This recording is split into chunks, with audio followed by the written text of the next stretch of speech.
Hello friends, நம்ம சேனலில் இன்றைக்கி தேங்காய் சாதம் ரெசிபி செய்ய போகிறோம். எப்படி பண்ணலான்னு பார்க்கலாம். ரெண்டு மூணு ஸ்பூன் எண்ணெய் விட்டுக்கோங்க.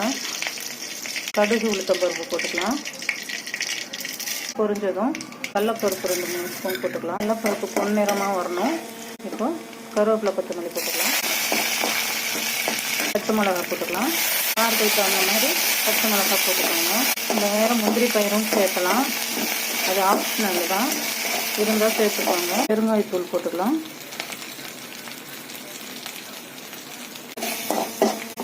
இப்போ துருகி வச்ச தேங்காய் 1 கப்பு இதில் சேர்த்துக்கலாம்.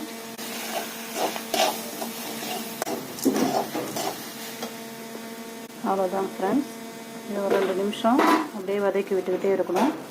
இப்போ தேவையான அளவுக்கு சால்ட்டு சேர்த்துக்கலாம். அப்புறம் இதில் சாதம் கிண்டிட்டு நான் உங்களுக்கு காட்டுறேன். தேங்காய் சாதம் ரெடி ஆகிடுச்சு. இது பசங்களுக்கு ஸ்கூலுக்கும் லஞ்ச் பாக்ஸில் கொடுத்து விடலாம். நல்லாயிருக்கும், டேஸ்டியாக இருக்கும். செஞ்சு பாருங்கள். பாய்.